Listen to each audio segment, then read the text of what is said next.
walking into McDonald's between one client and another client. I walked out of McDonald's realizing that I could do that myself. I could do exactly what Ray Kroc did. I could actually do what I saw going on in McDonald's. I could do that in my own, in quotes, consulting business. So our dream at the very beginning of the Michael Thomas Corporation was to transform the state of small business worldwide. We wrote that down. We had it on the walls. We said it everywhere.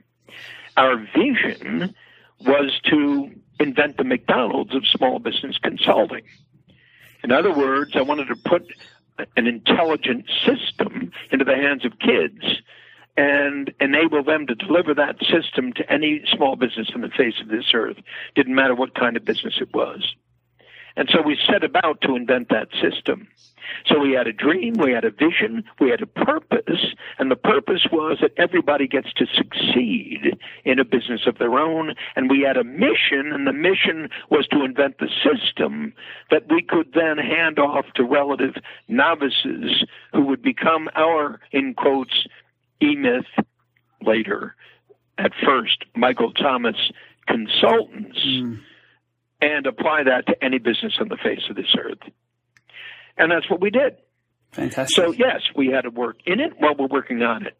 Work in it while you're working on it. Yeah. If we weren't working in it, we wouldn't be able to know whether what we created was real or just a figment of our imagination. Yeah, I think that's a big struggle, which obviously, you know, what the E-Myth and all your subsequent work has been about is sort of getting those three distinctions clear for small business owners: the entrepreneur, the technician, and the manager.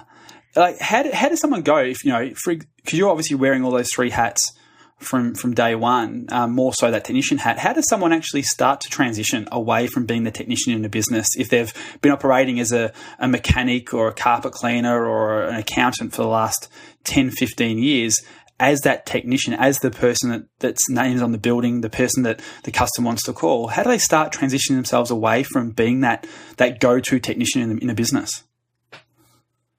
Well, first of all, you have to understand that the one who started the Michael Thomas Corporation, Tom, the one who started that was an entrepreneur, not a technician. So the vision, the picture, the dream, the vision, the purpose, the mission, that was all entrepreneurial. I had a picture of being able to do this worldwide for every small business on the face of this earth. Whether you realize this or not, there are, by count, just over 400 million registered small businesses worldwide. Now think about that. 400 million small businesses worldwide. Now that includes an immense number of sole proprietors. But whatever, the world is a huge pool of small businesses. But when you look at the failure rate of those small businesses, it's just staggering that 80 to 90% of all those companies will fail. Now, you know, I use those numbers. I tell those numbers. Everybody who talks about small business talks about those numbers. But when you think about the tragedy of that, you begin to understand what an extraordinary opportunity this was, that essentially Ace introduced me to a new world that I had never thought about, never was interested in. But as I became interested in that world, I discovered the tragedy of that world. It told me, the entrepreneur within me, that there was a significant opportunity that no one had solved yet. No one had solved the problem of this extraordinary failure rate of small business. And so we set out to do just that. And so it was an entrepreneurially driven opportunity, the Michael Thomas Corporation. Now, somebody had to go to work doing that. Yep. And of course, Tom and I went to work doing that. So we were doing two things, working in it. I was making calls. I was closing sales. I was then becoming the coach, the consultant, as Tom was. We were both then, at the end of the day, working on what we had begun to do with a client and turn it into a orchestrated system for doing that. So we were not only solving a client's problem, but at the same time, we're creating a system to solve all other clients' problems. And in the process of doing that, we were building a method and a story that effectively would enable us to do this for anybody, anywhere, anytime, no matter what their experience, no matter what their product, no matter what their service, no matter what the condition of their business was, no matter what they knew or what they didn't know, and apply it and apply it and apply it and apply it, and then replace ourselves with other people to do the very same thing, to sell it, to deliver it, to sell it, to deliver it, and ultimately to continually improve upon the standardized system that we built over and over and over and over and over again. So it's continuously being improved. Awesome. And it has been such a big movement. I think do you feel like you've come pretty close to reaching the goal of transforming the world of small business? Well, yes and no. We've done this for tens of thousands of companies. Millions of people have read my books. And yes, we've had a profound impact. But still, no, we haven't, in quotes, transformed the state of small business worldwide. And we're just absolutely determined to do that. Now, I say we. Tom is long gone. He passed. But we separated when untoward things occurred in our company, the Michael Thomas Corporation. And so I converted the Michael Thomas Corporation into Gerber Business Development Corporation. And then when my book came out, I converted Gerber Business Development Corporation into the eMyth Academy. And then as the book took off worldwide, the eMyth Academy into eMyth Worldwide, and now Michael E. Gerber Companies, and the work that we're doing today. So, yes, it's been continuously improved. Yes, we're continually creating new ways of delivering this.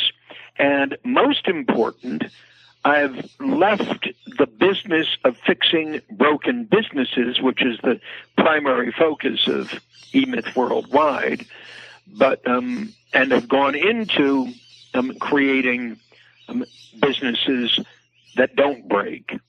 And that's with a program we've developed over the past 7 years called the Dreaming Room, and what I now call a Course for Heroes, which essentially takes somebody from the beginning and helps them to invent a business and to truly transform the business they invent to create it to get ready for exit.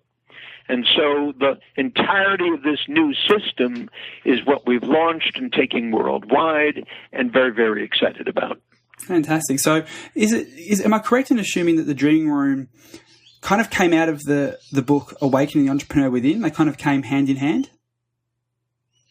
Well, actually, Awakening the Entrepreneur Within came out of the Dreaming Room.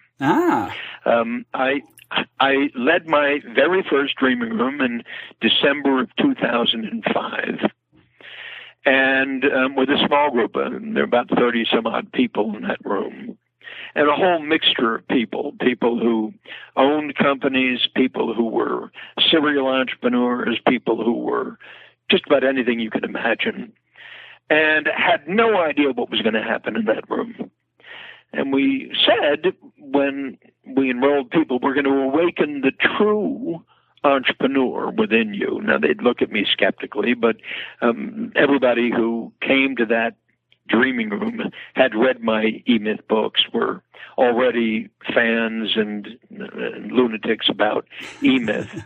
So they took me at my word. And I also said that when we start the Dreaming Room, we're going to start with a blank piece of paper and beginner's mind. So nothing you've done, nothing you intend to do, nothing you plan to do has any relevance to what we're going to do in the Dreaming Room. We're going to truly truly have an entrepreneurial experience unlike any experience any of us have ever had.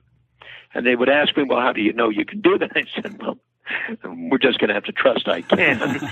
They paid their money, and we spent 2.5 days together. And the outcome of that first dreaming room was profound. It was profound, first of all, because I'd never done that before. I don't do workshops or trainings or whatever. We did what we call now coaching and speaking. So in speaking, just like now I'm speaking at someone, I'm not working with someone. In that very first dreaming room, I worked with every single person in the room. So I had a blank piece of paper, and we gave them a pad, and we gave them some colored Sharpies, and we started the process by telling a story. And when I finished the story in about 40 minutes, I then said, okay, guys, let's start dreaming. I'll be back in about 30 minutes. Let's see what happens. And I walked out. And, of course, you can imagine they're looking at each other and they have no idea what in the world. I didn't tell them what to do. I didn't tell them how to do it. I just said, we're going to start dreaming, and that was the end of it. I walked out, and I came back about 40 minutes later. And some of them were, diddling in their pads, and some of them were having coffee, and some of them were looking at the wall, and so forth and so on. And it was really, really, really a strange experience. I said, so what happened? Who wants to talk? No, what actually happened is, a lot of people were pissed off that I just left them sitting there in the room without direction. And, these are not guys who didn't know anything. I mean, these guys who knew a lot. And yet it never actually came to me that they were so hungry for direction, but they were. And so a guy raises his hand and begins to talk. He says, okay, bring your pad up to the front of the room. And so he brought his pad up to the front of the room. And I said, well, let me take a look at it. And I took a look at what he wrote down in his blank pad and his blank piece of paper, and it began. We ended up calling that the hot seat. And during that very first dreaming room, every single one of those people brought their pad to the front of the room, and then I just went through it and tore it apart. And I tore it apart because essentially all they were doing was creating pictures that were, might as well have been standardized. I mean, I could have just as easily given them little pictures to paste in their pad, pictures that other people had drawn, because they had no idea how to dream. They had no idea what a dream was. And from that very first dreaming room, I did 59 dreaming rooms that I personally led. Somewhere during those 59 dreaming rooms, the book was written. Awakening the Entrepreneur Within. How ordinary people can create extraordinary companies without any experience to guide them. And that book took off. And then I turnkeyed the dreaming room so I could replicate it in the hands of ordinary people, what I called dreaming room facilitators. And now the dreaming room is in Australia, New Zealand, Japan, Canada, the UK, and we're building it out here in the United States to the point where we're going to spread it worldwide. And so our intent is to awaken the entrepreneur worldwide with this process we've created, which I think of as an economic development program as opposed to a business development program, based upon the singular idea that it is entrepreneurs who create the world. And that every single one of us are born to create. And that entrepreneurial personality, that guy like Steve Jobs or Bill Gates or whomever, actually lives within every human being on the face of this earth. That's the presumption that I've made. And that all that has to happen is I just got to wake that guy up. Because what has happened for most people on the face of the earth is rather than being taught how to create, they've actually been inhibited or limited by their parents, by their teachers, by their education, by their bosses, because creativity is dangerous. What they want us to be is good little kids. What they want us to do is to mind our P's and Q's. What they want us to do instead is to do what everybody does. In Australia, as you know, they call it the tall poppy syndrome. Absolutely. Yeah. So we don't want everybody to be unique. We don't want everybody to find their dream. We want everybody to mind their P's and Q's and to, settle down and be a good little boy and girl. Well, when people do, and they die. Well, the dreaming room is the counter to that. So I'm saying, I don't care who it is, whether it be a small business owner, now I've worked with more of them than anybody in the face of this earth. They might say, yeah, but I am an entrepreneur. Well, but no, you're not. Well, I am a creator, but unfortunately you're not. Let me demonstrate how, in fact, dysfunctional your business actually is and your people actually are, and how little creativity and innovation actually goes on every day in your company. And what would happen if, in fact, it were to go on in your company? Something astonishing would happen. And that's what happens. A couple of questions around that, though, is I think, to a certain extent, I would assume there'd be some people who think, the dreaming room is just a business planning type program that I can go through and work with yourself and the coaches on. How is it actually different from a goal setting or a business planning kind of session? Because I know it definitely is a lot different to that, but just to kind of clarify that, because I think a lot of people think, I've done business planning, I know goal setting. It's completely different because what you're describing is left brain stuff. It's all the mental masturbation that everybody does. It's all the mental stuff. It's all the logic stuff. And what I'm suggesting is the dreaming room is exactly the opposite. It's the right brain stuff. It's the intuitive stuff. It's the creative stuff. I think of it, the dreaming room, as the Jobs effect. I think of Steve Jobs, the most unlikely person to do what Steve Jobs did, which was exactly the opposite of what that left brain stuff is. Steve Jobs continually took a leap beyond the world as we know it. He set out to do something that nobody would have imagined even necessary to be done. And in the process of doing that, he invented a completely new world. Absolutely. And so I'm suggesting that that's what we do in the dreaming room. What we do in the dreaming room is to stimulate, to inspire the imagination of the people who come dream with us to the point where they begin to ask questions they've never asked before, see opportunities they've never seen before, experience inside of their souls and hearts and imaginations a picture they have never painted before, and be rewarded for it.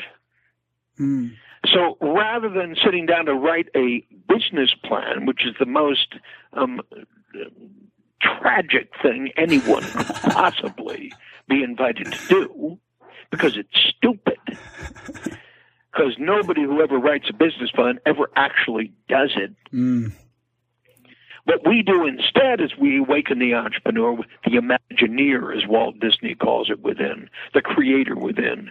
The creator is going to create something unworldly, unimaginable, or inconsistent or incongruent with anything he ever thought he might do. And in the process, discover a dream. I've got a dream, Martin Luther King said. Well, anybody who's ever listened to that speech, I have a dream, Martin Luther King said, understands the difference between that and writing a business plan. Understands the difference between that and this is how you do it. Understands the difference between that and all of the rest of the stuff that's going on in the world. Yeah. It can be a very scary thing, though. I think for a lot of people who kind of, just want to tell their boss to piss off and start a business to pay the mortgage and put the kids through college and have a beach holiday every year, the thought of dreaming big like Steve Jobs can be a very scary thing. Well, of course it can. Of course it can. And of course we say we're not going to create a business so that you can pay the mortgage and put your kids through college. That's a stupid idea. So please don't bore me with that stupid idea, because it's a stupid idea. It's a personal dream. It's not what we're talking about. We're talking about an impersonal dream. I'm saying, look at the world, stupid. Look at the world. It's a disaster. Look at the economy in America. It's a freaking disaster. Look at the 17 to 18 trillion dollars of deficit. Look at the 90 some odd trillion dollars of unpaid liabilities. Yeah. Look at what's going on in the world, and you suddenly realize it's a disaster. And if the world is a disaster, and it is, and by anybody's standards, one can look at it, if you're awake and look at it and see, you suddenly either are called to do something about it or simply going to settle down and die. So I'm saying, if you're just willing to settle down and die, don't come to the dreaming room. Yeah.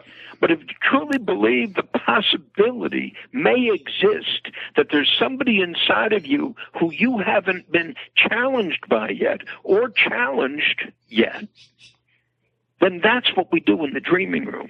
Dreaming room is tough stuff. The dreaming room is what you might call the U.S. Navy SEALs, not just a guy who's a grunt on the street. So if you're satisfied with being a grunt on the street and not really challenging yourself to go beyond that grunt stuff, then don't come dream with us. But hear me, if something's missing in this picture for you, if something really is missing in your life for you, if you're really, really sick and tired of, in quotes, making a living and believing that's what life is all about, then, and only then, come to the dreaming room, because the dreaming room is going to truly kick ass and take names. The dreaming room is going to really challenge you. And what's going to happen somewhere in the middle of the dreaming room is you're going to go, wow, I just discovered America. And what I'm saying is America is a state of mind. That, in fact, this country was created by entrepreneurs. That America was a great enterprise invented by the Imagineer, the inventor, and those founders who created America with an idea called the Bill of Rights, with an idea called the Constitution, which in fact created the greatest economic success the world has ever seen. Absolutely. And not only that, but has liberated people to understand its liberation that this is all about. So I say to anybody who's sitting listening to us, you want to be liberated from being stuck in old stuck in an old idea, stuck in an unimaginative world that's simply about money, then join us in a world that's about meaning. And then we'll create something that will blow your mind. Yes, you'll do that. I'm saying that everybody can do that. Could not. And that's why we do what we do. I couldn't agree more, Michael. Absolutely. So I do really encourage people to check out the show notes and the amazing resources, at least as an introduction that you put together for our audience, which are obviously in the show notes and we'll mention at the end of the show. 2 final quick questions, if you don't mind, mate, because I really appreciate your time. I know you've been so busy, so thank you for your time today. It's extremely appreciated by myself and all our audience. One question is around the changes that you've seen since the book came out in 1986 with the first book, The E-Myth. Like obviously Silicon Valley, which is obviously driven. There's obviously a huge movement from our mutual friend Tim Ferriss's lifestyle design ethos of solo entrepreneurship and things like that. How have you seen those changes with the internet shift in entrepreneurship and how the E-Myth applies there? Well, the E-Myth is evergreen. That means it's a constant. And it means it will be as true and as real and as valid 50 years from today as it was 100 years ago. But effectively, it doesn't matter about the technology. The technology is simply a mechanism for achieving a specific outcome. The technology is enhanced continuously, changed continuously, transformed continuously, and yet the exact same requirements exist for any company, whether it be an online company or an offline company, whether it be a bricks and mortar company, whether it be Amazon.com. Whatever it might be, the company needs a form. The company needs a picture to emulate. The company needs a process through which to produce the outcomes it intends to produce. Those need to be communicated, whether those are communicated in technology or communicated in hard stuff, whether they're communicated in a piece of paper, in a manual system or an automated system. Ultimately, every single entrepreneur must be a systems thinker, and that will be as true 100 years from now as it is today. And so I believe and have justifiably proven, whether we're working with high-tech or low-tech or no-tech companies, that our mindset, the way we think about entrepreneurship and a dream, a vision, a purpose, and a mission is as relevant to anything and everything anyone would want to do. And the minute an entrepreneur truly understands that and gets that and clears the way for that, and the way in which he or she leads and designs and builds and launches and grows whatever they're going to grow, ultimately that company will be what we call a franchise prototype. That means it will be scalable. If it's not scalable, it's forgettable because it ain't going anywhere. But just because it's technology doesn't mean it's scalable. Some of the worst disasters on the face of this earth have been presumably scalable technology that ultimately was missing everything that was needed inside that company in order for that company to have life. And so the truly vital components of a company, yes, are systems, but those systems are driven by the mindset that formulates that company, that idea. Every company, great or otherwise, is an idea. And that idea has to be able to be articulated, and it has to be articulated clearly and in terms that move and inspire and awaken and teach and train and coach and mentor the people within it and the people without it. And so that's the design, build, launch, and grow component of the dreaming room. And that means that once I have a dream, once I have a vision, once I have a purpose, once I have a mission, once I have a clear picture of what I'm here to set out to do, once I've created the foundation, the platform for what I'm going to invent, then I need to design, build, launch, and grow it as a job, as a practice, as a business, as an enterprise. So in all this work we have done, we have invented a very distinct and very distinguished and very replicable model for inventing any kind of business on the face of this earth, and have applied it everywhere.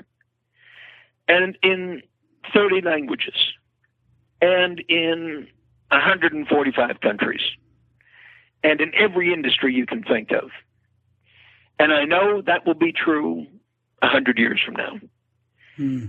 What it'll look like will be different, but the foundation of it, the platform of it, the idea of it, the lexicon for it will be identically the same. The dream never changes: to transform the state of small business worldwide, of all business worldwide, in a way, in fact, that anybody can do.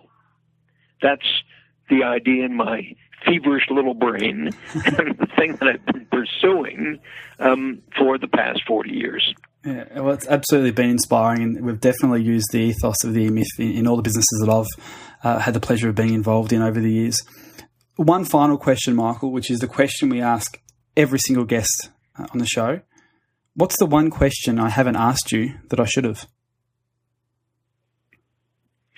Why do I do this? Ooh, good one. What's the answer? Because it matters. Because I meet every single day, and this is every single day since we started this, every day with somebody who turns to me and says, "You've transformed my life. You have no idea, Michael, the difference you have made in my life. Thank you for that." Now, that might sound like my ego speaking, but it's not. It's my ethos speaking. To know the profound impact of this mindset and to see it alive and growing everywhere I look, that's an amazing thing. And it's never been about the money. It's been about the meaning. So that's why I do it, because it's the most important thing I can imagine ever doing. I love it. Love it so much. Thank you so much for your time. My pleasure, Pete. Thank you. So, as I said up front, Michael made a little joke about how, people that might not have heard about him, but I would hope that Preneurcast listeners have heard of him and found that really, really interesting. Pete, I really did. I was a little grin on my face, because almost the first thing that he talked about was the core concept of the E-Myth, this idea of technicians versus entrepreneurs, and how a lot of people think that they're entrepreneurs, but actually they are technicians. Because that's where a lot of people come from when they want to start a business. They've been doing the work themselves and then step up. So yeah, that was great to hear, and also just him talking about systems, all those things, as I said before, that we talk about so much. But what really touched me in that was his answer to your now legendary question of fear. I do love how you get that question. It always catches everybody, doesn't matter who they are. We've had some fantastic people on the show, and you always catch people out with the question that you should have asked them. And I thought his answer was brilliant. That you didn't ask him why he does what he does, why he started, why he carries on. And I thought his answer was brilliant, which is because it matters. And that really resonates with me, because I think, that speaks to why we do things like the Preneurcast. Absolutely. We do this because we feel that we can make a difference. We can help entrepreneurs and business people, get on top of their business, on top of their sales and marketing, and just be better entrepreneurs. So that really resonated with me. Oh, awesome, man. Awesome. That was a great conversation. He's a very, very smart man. And really recommend the Dreaming Room, this new project. Is worth checking out if you're interested in sort of doing it. Head over to his website, and we'll put links in the show notes where you can check that out. And obviously there's plenty of other stuff, on preneurmarketing.com, where the show notes live. You can get all the back catalogue of episodes, all the other conversations we've had, essays, articles, resources there that we've put together over the last sort of 5-6 years. There's heaps of stuff on the blog. And also too, if you are interested in checking out Michael's stuff, don't forget all his audiobooks are available on Audible. So check out audibletrial.com/Preneurcast, and you can sort of get a copy of Michael's book for free if you are joining Audible for the first time. And it is an awesome book to get you started. If you've not read the E-Myth or any of the E-Myth books, Michael is a bit of a prolific author. I do recommend starting with the E-Myth and working out from there. But if you've not read it, definitely go read it. Everybody that I've ever recommended that book to has thanked me for recommending it, and it said that it's changed the way that they see their business. So strongly recommend that you go and try that out. And as Pete says, please do pop over to preneurmarketing.com, see what we're up to. Look at Pete's awesome blog posts, and all the other resources that we've got on there. But there is literally every single past episode of Preneurcast. And given that we're at episode 152 now, that's quite a lot. You can see the show notes. You can get all the links to everything that we talk about. You can even download or listen live to all the past episodes over on preneurmarketing.com. And as always, on there, on iTunes, SoundCloud, and all the other places that we are, please do leave us a comment. As I said earlier, we do this show because we believe that we can make a difference, that we can help you guys out. And the best way we can do that is by you letting us know how we're doing and if there's something that you want us to talk about. And because we're here for you. Absolutely. All right, guys and girls, we will see you in the next episode. More awesome stuff coming down the pipe very shortly. See you soon. You've been enjoying another fine episode of Preneurcast with Pete Williams and Dom Gosher. Make sure to hang out with the boys online at www.preneurmarketing.com or drop them a line via Preneurcast@preneurgroup.com.